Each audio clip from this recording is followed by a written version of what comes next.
안녕하세요 여러분. 그동안 제가 가장 중요한 것을 이야기하지 않고 있었는데요. 그것은 바로 북한, 그러니까 통일에 관한 이야기입니다. 경제 논리보다는 정치적인 논리가 크게 작용하는 부분이 많아서 경제 분석 영상으로 적합하지 않다고 생각했기 때문입니다. 하지만 상당한 정치적인 리스크가 존재함에도 불구하고 우리나라 경제의 모든 것을 뒤바꿀 수 있는 이벤트이기 때문에 조금 정리해서 영상으로 만들어 보았습니다. 워런 버핏, 조지 소로스와 함께 세계 3대 투자가로 꼽히는 짐 로저스는 자신의 전 재산을 북한에 투자하고 싶다라고 말할 정도로 북한 투자에 굉장히 긍정적인데요. 물론 경제적 원인이 통일을 해야 하는 이유는 아닙니다. 그래도 통일을 해서 경제도 좋아지고 기회도 많아진다면 더욱 좋겠죠? 좋은 기회로 첫 번째로 떠오르는 것은 바로 지하 자원입니다.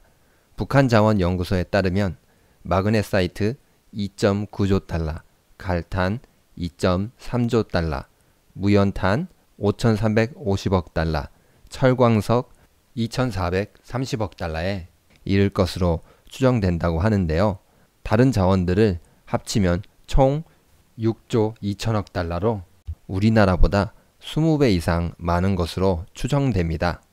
이런 자원들 중 마그네사이트, 히토류, 흑연 등은 4차 산업혁명의 핵심 자원인데요. 특히 마그네사이트는 항공기, 자동차, IT 제품을 가볍게 만드는 경량화에 중요하게 쓰인다고 합니다. 세계의 마그네사이트 매장량은 러시아 27%, 중국 23%, 북한 19%로 이들 3개국이 70%를 차지하고 있다고 합니다. 북한은 76억 톤이라는 엄청난 매장량을 보유함에도 불구하고 기술, 전력, 설비 부족 등으로 세계 총 생산량 중에 차지하는 비중이 3% 미만이라고 합니다. 히토류는 스마트폰, 디스플레이 등 IT 제품, 전기차, 태양광, 우주항공에 필요한 핵심 소재인데요. 2010년 9월 중국과 일본의 조어도 영유권 분쟁이 일어났는데요. 이때 중국은 일본의 히토류를 수출 금지함으로써 일본을 압박했습니다. 무기만큼이나 강력한 핵심 자원인 것입니다. 북한의 히토류 개발이 원활히 이루어진다면 우리나라는 이런 위협 없이 히토류를 안정적으로 공급받을 수 있을 텐데요. 주요 광물을 90% 넘게 해외에 의존하는 세계 5위 광물 자원 수입국인 우리나라로서는 핵심 자원을 싸게, 빠르게, 그리고 저렴하게 가져올 수 있어 기업들 경쟁력에도 매우 도움이 될 것입니다. 또 다른 좋은 점은 길이 뚫린다는 것인데요. 단순히 도로나 철도가 생긴다는 것이 아닙니다. 육로를 통해서 유라시아 대륙과 직접 연결됨으로써 사실상 섬나라인 현재 상황을 벗어나서 육상으로 대륙과 교역이 가능해진다는 것입니다. 일단 철도와 도로가 연결되면 한반도를 넘어서 러시아, 중국, 몽고, 중앙아시아, 유럽연합을 하나로 묶을 수도 있는데요.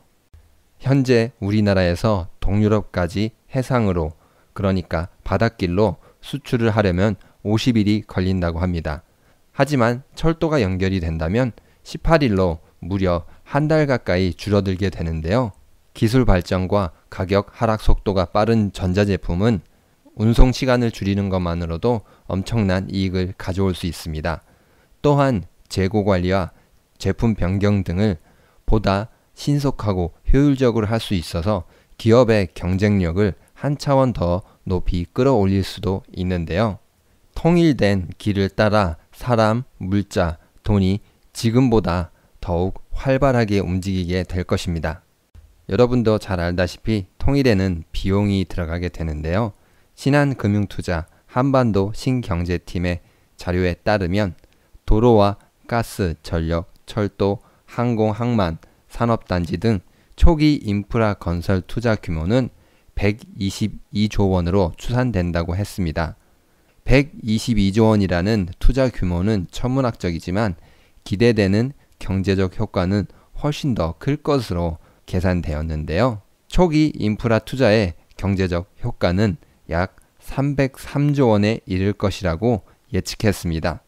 독일과 우리를 같은 선상에서 비교를 할 수는 없지만 그래도 한번 비교를 해본다면 베를린 장벽이 붕괴된 후 약 5개월간 독일 증시가 40%가 급등했다고 합니다. 하지만 3년 정도의 조정 기간을 거치게 됐는데요. 결론적으로 본다면 11년간 독일 지수는 322%가 상승했다고 합니다. 통일 초반에는 인프라와 연관된 건설 산업, 소매이 주목받았고 3년이 지나서는 자동차나 보험 등 내수재가 인기를 얻었다고 합니다.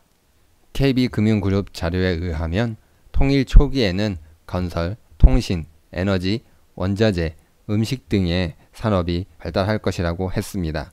그리고 통일이 된 3년 후부터는 화학, 운송, 제약, 보험 등의 산업이 발달하고 통일 후기인 8년 이후부터는 자동차, 금융, 서비스업 등이 발달할 것이라고 예측을 했는데요. 짐 로저스의 말처럼 통일은 우리나라뿐만 아니라 주변 국가에도 정말 엄청난 기회인 듯 합니다. 여러분의 생각은 어떠신가요? 과연 정치적인 리스크를 극복하고 이 기회를 우리가 잘 살릴 수 있을 것이라고 생각하시나요?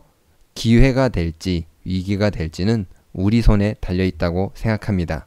오늘 영상도 유익하셨나요? 구독과 좋아요는 많은 힘이 됩니다. 그리고 여유가 된다면 응원의 댓글과 후원 역시 많은 힘이 됩니다. 감사합니다.